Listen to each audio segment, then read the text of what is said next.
तो देखो ब्लड थक्का बनता है कि सबसे पहले जालीनुमा संरचना बनता है। उस जालीनुमा संरचना को हम लोग क्या बोलते हैं? फाइब्रिन। क्या बोलते हैं इसको? फाइब्रिन। सुनो, अल्लाह साफ करो। और उस फाइब्रिन जो जालीनुमा संरचना है उसमें जाकर के क्या क्या रुक जाता है? WBC, RBC और प्लेटलेट्स, वही जाकर के रुकता है और ब्लड क्या बन जाता है? थक्का बनता है। फिर ब्लड का जो प्रवाह होता है, जो बाहर निकलता है, वो धीरे धीरे क्या हो जाता है? रुक जाता है। जैसे एक सिंपल से बात करें, हम लोग चाय को छानते हैं ना, चाहे छन्नी से छानते हैं, तो उसमें देखना कभी कभी ऐसा होता है कि उसके छिद्र में बीच में चायपत्ती क्या हो जाता है? बज जाता है। तो चायपत्ती बजने से फिर वो चाय छनाना क्या हो जाता है? कम होते जाता है। जितना छिद्र बंद होगा उतना ज़्यादा चाय जो छनाना का संख्या क्या होगा? कमते चला जाएगा। तो वही काम होता है फाइब्रिन बनने से। ठीक है, अब सुनो ध्यान से। अब क्वेश्चन क्या आता है कि जब ब्लड थक्का बनता है तो क्या क्या चीज काम में लिया जाता है? सुनो ध्यान से। ठीक है, पहला चीज जो काम में लिया जाता है वो रुधिराणु। उस रुधिराणु में क्या क्या यूज होता है? थ्रोम्बोसाइट। बता दिया देना कि जो थ्रोम्बोसाइट होता है वो हवा के संपर्क में आता है, एयर के संपर्क में आता है। ठीक है, तो उसमें रुधिराणु के रूप में क्या यूज हुआ? थ्रोम्बोसाइट। प्रोटीन में क्या क्या यूज हुआ था? फाइब्रिनोजेन, प्रोथ्रोम्बिन, ये दोनों यूज हुआ किसमें? रक्त का थक्का बनने में, प्रोटीन के रूप में। तत्व, कौन सा तत्व यूज हुआ? कैल्शियम। और सभी को उत्तेजित करने वाला विटामिन क्या होता है? के। तो देखो तुम तो 10th क्लास में रखा होगा कि रक्त का जो थक्का बनता है वो विटामिन के कारण बनता है। तो विटामिन के का केवल और केवल काम होता है कि शरीर में उपस्थित जो विटामिन के रहता है वो सबको क्या करता है? उत्तेजित करता है। समझ में आया कि नहीं? इसलिए हम लोग रखते थे 10th में कि रक्त का जो थक्का बनता है वो विटामिन के कारण। आप ध्यान से समझना, 2-3 क्वेश्चन का जवाब देंगे। ठीक है, सबको पता होगा कि शरीर के अंदर रक्त क्यों नहीं थक्का होता और शरीर के बाहर रक्त क्यों थक्का होता है। तो ध्यान समझना, शरीर के अंदर पाया जाता है हेपरिन नाम का। पता है सबको? शरीर के अंदर एक पदार्थ पाया जाता है, उस पदार्थ को हम लोग बोलते हैं हेपरिन। ठीक है, ये हेपरिन रक्त को थक्का होने नहीं देता। शरीर के अंदर एक पदार्थ पाया जाता है, सुनो ध्यान से जो बोल रहे हैं। शरीर के अंदर रक्त में ही एक पदार्थ पाया जाता है, उस पदार्थ का नाम है हेपरिन। और वो हेपरिन शरीर के अंदर रक्त को थक्का होने नहीं देता है। लेकिन जैसे ही रक्त शरीर से बाहर निकलता है तो रक्त में उपस्थित प्लेटलेट्स हवा के संपर्क में आता है और वहाँ पे हेपरिन क्या हो जाता है? मर जाता है। हवा के संपर्क में जैसे ही ब्लड को देंगे तो जो ब्लड में उपस्थित हेपरिन है वो हेपरिन क्या हो जाता है? मर जाता है। समझ में आया कि नहीं? इसको हवा के संपर्क नहीं चाहिए। समझ में आया कि नहीं? तो शरीर के अंदर में ये जो हेपरिन पाया जाता है ये हवा के संपर्क में नहीं रहता और जिससे ये मरता नहीं है और रक्त को थक्का होने नहीं देता। इसको हम लोग बोलते हैं एंटी क्लॉटिंग एजेंट बोला जाता है। एंटी क्लॉटिंग एजेंट मतलब क्या हुआ? सुनो ध्यान से। जो रक्त थक्का बन रहा था उसका उल्टा प्रक्रिया, वो सब प्रक्रिया उल्टा प्रक्रिया, मतलब रक्त को थक्का होने नहीं देता। कौन? हेपरिन। अब देखो शरीर के अंदर रक्त थक्का नहीं होता है और शरीर के बाहर रक्त क्या हो जाता है? थक्का हो जाता है। तो दोनों का कारण समझ लो। शरीर के अंदर, सुनो ध्यान से जो बोल रहे हैं, हेपरिन और ये सभी में फाइट होता है, लड़ाई होता है। तो शरीर के अंदर जीतता है कौन? हेपरिन जीतता है। समझ में आया कि नहीं? शरीर के अंदर ये सभी तत्व और किसके बीच में? हेपरिन के बीच में, दोनों के बीच में लड़ाई होता है और जिससे जीतता कौन है? हेपरिन। और हेपरिन रक्त को थक्का होने नहीं देता। लेकिन जैसे ही हाथ कट गया या कुछ कट गया, वहाँ पे जैसे ही हवा के संपर्क में आया वहाँ पे हेपरिन क्या हो जाता है? डेड हो जाता है, मर जाता है। अब मरने की वजह से ये सबके सब इस पे क्या हो जाता है? हावी हो जाता है। समझ में आया कि नहीं? जिससे रक्त क्या हो जाता है? थक्का हो जाता है। अब क्वेश्चन समझना। ठीक है, थोड़ा छात्र डॉक्टर से भी पूछ सकता है, बता नहीं पाए। ठीक है, सुनो क्वेश्चन सुनना। क्वेश्चन क्या है कि जब हम लोग इंजेक्शन लगाते हैं, ठीक है ध्यान समझना, कभी भी सुई वगैरह लगाया होगा ना, इंजेक्शन लगाया होगा, तो डॉक्टर सबसे पहले क्या करता है पता है? उस इंजेक्शन से सबसे पहले थोड़ा सा 1-2 बूंद मतलब हटा देता, निकाल देता है। क्यों निकालता है पता है? इसके पीछे कारण समझ। कारण ये है कि जब इंजेक्शन से रक्त को खींचता है तो उस इंजेक्शन के आगे हवा भर जाता है। समझ में आया क्या? उस इंजेक्शन के आगे क्या है? हवा। ठीक है, और इधर क्या भरा हुआ है? द्रव। ठीक है, और जब हम लोग इंजेक्शन लेंगे अगर वो नहीं निकाला तो हवा किसके शरीर के अंदर जाएगा, और शरीर के अंदर हवा जाने का मतलब हुआ कि वो रक्त में जाएगा, और रक्त में मौजूद क्या है, हेपरिन। जैसे ही हवा के संपर्क में आएगा हेपरिन क्या हो जाएगा, मर जाएगा। तो हेपरिन मर जाएगा तो वहाँ पे कौन सा सक्रिय हो जाएगा, ये सब सक्रिय हो जाएगा और वहाँ पे रक्त क्या हो जाएगा, थक्का बन जाएगा। और रक्त थक्का होने से वहाँ पे दर्द देता है। समझ में आएगा कि कभी देखना कि कभी इंजेक्शन लिया होगा तो कभी कभी देखना अगर सिरिंज से थोड़ा सा नहीं निकालेगा तो वो पोर्शन दर्द देने लगता है। दर्द देने का मतलब समझ में आया, क्योंकि वो इंजेक्शन से जब तक नहीं निकालेगा तो आगे क्या रहता है, हवा, एयर रहता है। वही एयर शरीर के अंदर चला गया और शरीर के अंदर जाने से जहाँ पे भी पड़ेगा वहाँ पे रक्त क्या हो जाएगा, थक्का। रक्त थक्का होने का मतलब ब्लड सर्कुलेशन यहाँ पे अच्छी तरीके से नहीं हो पाता। तो डॉक्टर सब क्या कहता है, वहाँ से गर्म पानी से उसको सेक लो, सही हो जाएगा। गर्म पानी सेकने से क्या होता है, सुनो ध्यान से, वो हवा, पानी गर्म होने से वो हवा क्या हो जाता है, उड़ जाता है, वाष्प बन जाता है। समझ में आया कि नहीं। तो गर्म पानी से सेकने से क्या हो जाता है, वो ठीक हो जाता है। कभी कभी देखना ब्रेन हेमरेज होता है, ठीक है। ब्रेन हेमरेज कब होता है, सुनो ध्यान से, जो हम लोग के शरीर के जो ऊपर वाले पार्ट है, हेड, ठीक है, इसके ऊपर जितना भी नस है सब नस एकदम पतला होता है, एकदम पतला। एकदम पतला का बात करें तो ये जो दिख रहा है बाल, बस यही बाल समझ लो क्या है, नस है। अब क्या होता है, ब्रेन हेमरेज समझ लो। ब्रेन हेमरेज तभी होगा जब रक्त वहाँ पे, जब ब्लड वहाँ पे जाकर के थक्का होता है और रक्त अगर थक्का हो गया तो ब्लड का प्रवाह क्या हो जाएगा, बढ़िया से नहीं हो पाएगा। और जब ब्लड का प्रवाह नहीं होगा तो बताओ, ब्लड जाना चाह रहा है उस नलिका में लेकिन रास्ता में ब्लड जमा हुआ है, ठीक है, जिससे वो पाइप क्या हो जाता है, फट जाता है। समझ में आया कि नहीं, वो पाइप क्या हो जाता है, फट जाता है, ठीक है।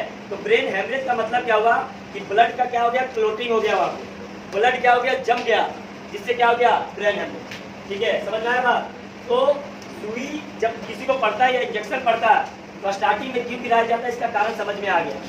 इसलिए गिराया जाता है कि उसमें हवा भरा हुआ रहता है थोड़ा सा, अगर वो शरीर के अंदर जाएगा तो हवा के संपर्क में हेपरिन आ जाएगा और जिससे हेपरिन डेड हो जाएगा और वहाँ का ब्लड क्या हो जाएगा, गाढ़ा, थक्का बन, ठीक है।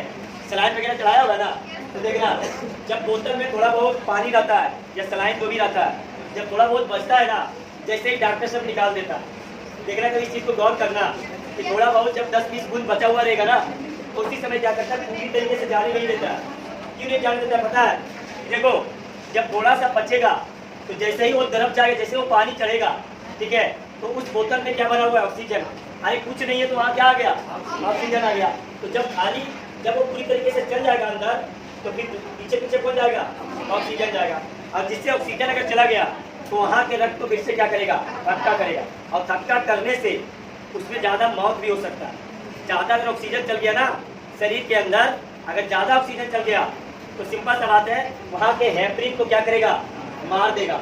और जैसे ही हेपरिन मरा, नस में क्या हो जाएगा, ब्लड का क्लोटिंग, ब्लड क्या हो जाएगा, थक्का जम जाएगा और जिससे आदमी का मौत तक भी हो सकता है। समझ में आएगी। तो ये सब कारण समझ जाना। अगर कोई सुई वगैरह इंजेक्शन वगैरह ले रहा है और डॉक्टर अगर नहीं निकाल रहा है तो वहाँ पे बोलना जरूर। समझ में आएगी नहीं।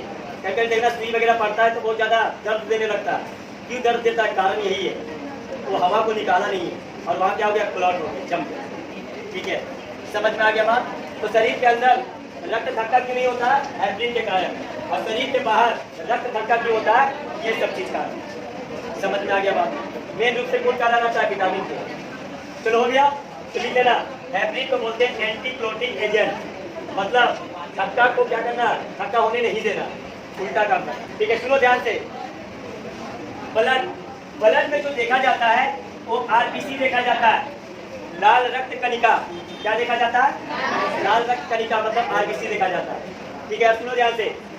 ये ब्लड में जो हम लोग देते हैं उसमें दो चीज जरूरी रहता है, एक प्लेटलेट प्लाज्मा और दूसरा आरबीसी। सुनो ध्यान से, अब सुनते जाओ यहाँ पे। ठीक है, अल्लाह मत करना, तुमको माइक्रोस्कोप अगर पकड़ा देगा ना तो तुरंत पकड़ देगा कि कौन सा मॉलिक्यूल है। ठीक है, अब देखो प्लाज्मा जो रहता है एंटीबॉडी का काम करता है। एंटीबॉडी का मतलब हुआ कि रोग से लड़ने का उसके पास क्या है, क्षमता। ठीक है, ये काम किसका है, प्लाज्मा का। ठीक है, और दूसरा होता है आरबीसी, एंटीजन का काम करता है। एंटीजन का मतलब इस प्लाज्मा में आरबीसी तैरते हुए रहता है। जैसे हम कल बताए थे, रक्त जो बना होता है किससे किससे बना होता है, प्लाज्मा और रुधिराणु से। बताए थे ना, प्लाज्मा का प्रतिशत 55 से 60 होता है, जबकि रुधिराणु का प्रतिशत 40 से 45 होता है। तो रुधिराणु का आरबीसी और प्लाज्मा ये दोनों देखना होता है किसमें, ब्लड में देखना होता है। और मेनली देखना होता है क्या, आरबीसी देखना होता है। आप ध्यान से समझना एक एक चीज, ठीक है। प्लाज्मा में 2 प्रकार का प्रोटीन मिलता है, ठीक है, बताए थे फाइब्रिनोजेन वगैरह बताए थे, ठीक है। ये जो होता है प्लाज्मा एंटीबॉडी का काम करता है, मतलब रोग से लड़ने का क्षमता इसके पास होता है। एंटीजन का मतलब उस प्लाज्मा में आरबीसी वगैरह क्या होता है, तैरते रहता है। समझ में आया कि नहीं? प्लाज्मा क्या है, एक प्रकार का पानी, कल बताए थे, और उस प्लाज्मा में क्या होता है, आरबीसी वगैरह तैरते रहता है। जैसे चाय बनाते हैं हम लोग, तो जब चाय बनाते हैं तो चाय में क्या डालते हैं, पानी और दूध। तो पानी और दूध में वो चपत्ती तैरते रहता है ना, उसी प्रकार से प्लाज्मा में आरबीसी क्या होता है, तैरते रहता है। आप ध्यान से देखना, ये एंटीबॉडी का काम करेगा। 2 प्रकार का एंटीबॉडी, 2 प्रकार का प्रोटीन पाया जाता है, कल भी बताया था प्लाज्मा में, ठीक है। और उस प्रोटीन को ए और बी से डिनोट किया गया, स्मॉल ए और स्मॉल बी। और ये एंटीजन, एंटीजन का मतलब उसमें ये तैरते रहता है। एंटीजन भी 2 प्रकार का होता है, एक ए और एक बी। ये दोनों एक प्रकार का क्या है, प्रोटीन। क्या है ये, प्रोटीन। अब देखो प्लाज्मा का जो संरचना दिखेगा एंटीबॉडी का, ये इस प्रकार से संरचना दिखता है। माइक्रोस्कोप लगा करके जब देखेंगे तो प्लाज्मा में जो उपस्थित एंटीबॉडी है, अरे बाद में लिखेना, प्लाज्मा में उपस्थित जो एंटीबॉडी है उसका संरचना इस प्रकार से दिखेगा, ठीक है। आरबीसी, अब सुनो, अब आरबीसी का ग्रुप ए किस प्रकार से पहचानेंगे, ध्यान से समझना। ग्रुप ए, ठीक है, तो देखो ग्रुप ए ये क्या होता है कि कल बताए थे कि आरबीसी का आकार कैसा होता है, गोलाकार। तो देखो गोलाकार ये संरचना दिखेगा, ग्रुप ए का बात कर रहे हैं। और उसके ऊपर एंटीजन रहता है इस प्रकार से। तो ये अगर ग्रुप दिख गया तो ये कौन सा ग्रुप आ गया, ग्रुप ए। माइक्रोस्कोप लगा करके देखेंगे और आरबीसी का आकार अगर ऐसा दिख गया तो समझ जाना उसका ब्लड ग्रुप कौन सा है, ए। समझ में आया कि नहीं? दिखता है ऐसा, ये कितनी का दिखता है, ठीक है। अब सुनो ध्यान से, हम क्या बोले, ये प्लाज्मा जो है, इस प्लाज्मा में आरबीसी क्या होता है, तैरते रहता है। आप ध्यान देना यहाँ पे। अब बताओ, अगर ये नुकीला वाला संरचना है, ये संरचना कैसा है, नुकीला ऐसा संरचना आएगा। अब बताओ, अगर सुनो ध्यान से, अगर इसमें एंटीबॉडी ऐसा रहेगा तो एक दूसरे में फंसेगा कि नहीं फंसेगा, फंसेगा ना। तो ये दोनों संरचना अगर प्लाज्मा में, हम क्या बोले कि प्लाज्मा में आरबीसी जो होता है वो तैरते रहता है। प्लाज्मा में आरबीसी क्या होता है, तैरते रहता है। अब सोचो कि ये है प्लाज्मा और ये है आरबीसी का संरचना, ठीक है। ये आरबीसी का, ये प्लाज्मा और ये आरबीसी, और इस प्लाज्मा में ये क्या होता है, तैरते रहता है। हम क्या बोले कि प्लाज्मा के ऊपर आरबीसी क्या होता है, तैरते रहता है। हम लोग के शरीर में प्लाज्मा एक पानी होता है जिसमें 2 प्रकार का प्रोटीन होता है, कल बताया था, ठीक है। और उसमें क्या होता है, आरबीसी तैरते रहता है। तो देखो तैरेगा कब, तो कब तैरेगा, जब दोनों का आकृति खांचा जो बना हुआ है वो अलग अलग होना चाहिए। अगर दोनों का खांचा एक ऐसा होगा तो वहीं पे क्या हो जाएगा, बच जाएगा, और जिससे तैर नहीं पाएगा। समझ में आया कि नहीं, ठीक है। अब बताओ, आरबीसी ग्रुप ए का आकृति ऐसा है, तो बताओ इसमें जो प्लाज्मा है उस प्लाज्मा का आकृति कैसा होना चाहिए, थोड़ा सा इस प्रकार से होना चाहिए कि नहीं। अगर इस प्रकार से खांचा में रहेगा ये दोनों आपस में फंस जाएगा और फंसने से एक दूसरे से तैरेगा। तो सुनो, जब माइक्रोस्कोप लगा करके देखेंगे तो अगर इस प्रकार का आकृति दिखा, ठीक है, तो समझ जाना कैसा ब्लड है, ब्लड ए। और इसमें जो एंटीजन है, इसमें जो रोग प्रतिरोधक क्षमता है वो कैसा है, ये इस प्रकार। समझ में आया बात, ठीक है। अब बात करते हैं हम लोग क्या, ग्रुप बी का। ग्रुप बी, देखो ग्रुप ए का संरचना ये है, तो ग्रुप बी का संरचना ये इस प्रकार से रहेगा। ऐसा अगर दिख गया तो ब्लड कैसा है, ब्लड बी। अब बताओ इसमें जो प्लाज्मा होगा, ये प्लाज्मा अगर इसमें रहेगा ये क्या रहेगा, फंस जाएगा ना। हाँ, ये फंसेगा कि नहीं फंसेगा, तो इसमें थोड़ा सा कैसा कॉर्नर ऐसा। समझ में आया कि नहीं। तो ग्रुप ए में जो एंटीबॉडी रहता है वो बी रहता है, अब ग्रुप बी में जो एंटीबॉडी रहता है वो ए रहता है। क्यों रहता है, समझ में आ गया। क्योंकि अगर इसमें सोचो, दिमाग लगाओ कि अगर प्लाज्मा इसमें अगर आ गया, अगर प्लाज्मा इसमें आ गया तो ये नुकीला वाला हिस्सा इसमें घुस जाएगा, जिससे ये आपस में क्या हो जाएगा, फंस जाएगा, जिससे आदमी का जो होता है रक्त क्या हो जाएगा, क्लोट हो जाएगा, रक्त क्या हो जाएगा, खट्टा हो जाएगा, जिससे आदमी का क्या हो जाएगा, मौत भी हो सकता है। अब सुनो, जिसका ब्लड ग्रुप ए है उसमें बी का ब्लड डाल नहीं सकते। क्यों नहीं डाल सकते, देखो इधर, अगर बी का ब्लड डालेंगे तो क्या होगा, इसका एंटीबॉडी देखो, इसका एंटीबॉडी में ये ब्लड का ये हिस्सा क्या होगा, घुस जाएगा, और जिससे ब्लड का क्या हो जाएगा, क्लोटिंग हो जाएगा, ब्लड क्या हो जाएगा, जम जाएगा, और जिससे आदमी का क्या हो जाता है, ऑफ हो जाता है। इसलिए ब्लड ए में एक ग्रुप का ही डाला जाता है। समझ में आया? ठीक है। तो अगर ऐसा आकृति का दिखा तो ग्रुप ए, और अगर ऐसा आकृति का दिखा तो ग्रुप बी। ठीक है। इसमें ग्रुप ए में एंटीबॉडी बी और ग्रुप बी में एंटीबॉडी ए। अब सुनो, अब ए बी सुनो, जिसका ब्लड ए बी है वो देख लो। अब ए बी में मतलब ए का भी संरचना रहेगा, बी का भी रहेगा। तो ए का नुकीला और बी का देखो धसा हुआ। अगर ये दोनों दिख गया तो ब्लड ग्रुप कैसा है, ए बी। समझ में आया कि नहीं? ब्लड ग्रुप कैसा है, ए बी। अब बताओ क्या इसमें एंटीबॉडी हो सकता है? नहीं। अगर ये एंटीबॉडी होगा तो ये वाला हिस्सा घुसेगा और फंस जाएगा, अगर ये रहेगा तो ये वाला हिस्सा घुसेगा और फंस जाएगा। तो जिसका ब्लड ग्रुप ए बी है उसमें किसी प्रकार का एंटीबॉडी नहीं रहता, मतलब उसके पास रोग प्रतिरोधक क्षमता नहीं होता, बार बार बीमार होते रहेगा। ठीक है। आप थोड़ा ध्यान से, डरना नहीं है, बता रहे ऐसा लिखा हुआ किताब में, वही चीज हम बोल रहे हैं। ठीक है। आप देखो अब ग्रुप ओ, ध्यान समझना, अल्लाह साथ करो। ग्रुप ओ में, ठीक है, इसमें किसी प्रकार का प्रोटीन निकला हुआ नहीं रहता, जो है सिंपल। ये ग्रुप क्या हो गया, ओ। अब बताओ ग्रुप ओ में एंटीबॉडी दोनों हो सकता है, इसमें तो डर ही नहीं है, इसमें कुछ भी कोई भी प्रोटीन घुसने का डर है नहीं है, इसमें आराम से क्या होगा, तैरते रहे। तो सुनो, जिसका ग्रुप ओ है उसमें एंटीबॉडी ए भी पाया जाता है और बी भी पाया जाता है, और जिसका ग्रुप ए बी है उसमें किसी प्रकार का एंटीबॉडी। तो बताओ बीमार कौन रहेगा ये और स्वस्थ कौन रहता है? ठीक है, समझ में आ गया बात? अब बताओ माइक्रोस्कोप लगा के बता सकता है कि नहीं सकता?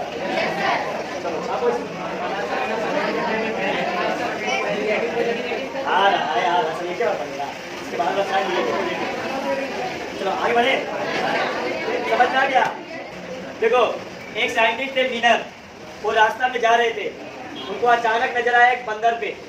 ठीक है, रीसस बंदर, जिसका चेहरा लाल होता है ना, अरे बंदर का जिसका चेहरा लाल होता है उसको हम लोग बोलते हैं रीसस बंदर। ठीक है। उस रीसस बंदर का क्या किया ना, सुनो ध्यान से।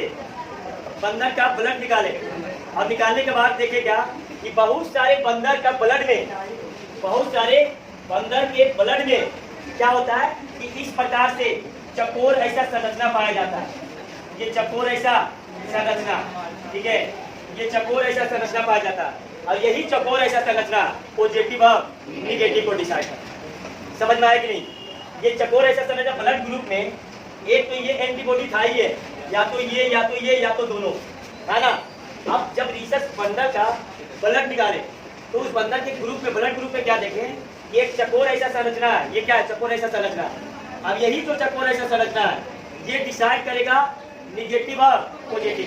सुनो, बायोलॉजी में अगर कोई भी चीज उपस्थित है उसको बोलते हैं पॉजिटिव, अब बायोलॉजी में कोई भी चीज अनुपस्थित है उसको हम लोग बोलते हैं निगेटिव। जैसे जिसको कोरोना हो जाता है उसको बोलते हैं पॉजिटिव, बोलते हैं ना, और जिसको कोरोना नहीं होता उसको क्या बोलते हैं, निगेटिव। जैसे किसी को एड्स है तो वहाँ पे जो डाटा आएगा पॉजिटिव में, और किसी को नहीं है तो निगेटिव में। बायोलॉजी का पॉजिटिव का मतलब उपस्थित है, कोरोना का वायरस उपस्थित है तो पॉजिटिव, ठीक है, अगर अनुपस्थित है तो निगेटिव। समझ में आ गया बात? इसी तरीके से सुनो, यहाँ से पॉजिटिव और निगेटिव का कंसेप्ट बता रहे हैं। पॉजिटिव का मतलब क्या हुआ, अगर किसी में ये चकोर ऐसा संरचना उपस्थित है, ठीक है, तो क्या बन गया, पॉजिटिव, रीसस पॉजिटिव। समझ में आया बात? अगर किसी में चकोर ऐसा संरचना नहीं उपस्थित है उसको क्या बोलते हैं, निगेटिव। अब जैसे बताओ कि अगर बोला कि ए पॉजिटिव बनाओ, ए पॉजिटिव ब्लड ग्रुप का डायग्राम क्या होगा, तो क्या होगा, देखो ये था ए पॉजिटिव था ना, ये क्या था, एक का डायग्राम था। अब पॉजिटिव का मतलब चकोर का संरचना भी होना चाहिए, तो ये क्या बन गया, ए पॉजिटिव ब्लड। ए निगेटिव का मतलब क्या हुआ, ए निगेटिव का मतलब बताओ कि ए निगेटिव का मतलब कि चकोर का संरचना ये ए है और चकोर वाला संरचना नहीं है, तो ये क्या बन गया, ए निगेटिव। समझ में आया बात? तो जिसमें चकोर वाला संरचना है वो पॉजिटिव, और जिसमें चकोर का संरचना नहीं है वो निगेटिव। जैसे बताओ अगर बात करें बी निगेटिव का संरचना कैसा होगा, तो बताओ बी निगेटिव का संरचना, तो पहले हम लोग को क्या पढ़ना है, बी। तो ये संरचना किसका था, ये संरचना था बी, ब्लड ग्रुप बी का, और निगेटिव का मतलब उपस्थित नहीं है, मतलब चकोर वाला संरचना उपस्थित नहीं है, तो ये किसका बन गया? बी। समझ में आया कि नहीं? बी पॉजिटिव का मतलब चकोर का संरचना। तो अपना अपना ब्लड ग्रुप का डायग्राम पा सकता है। समझ में आया कि नहीं?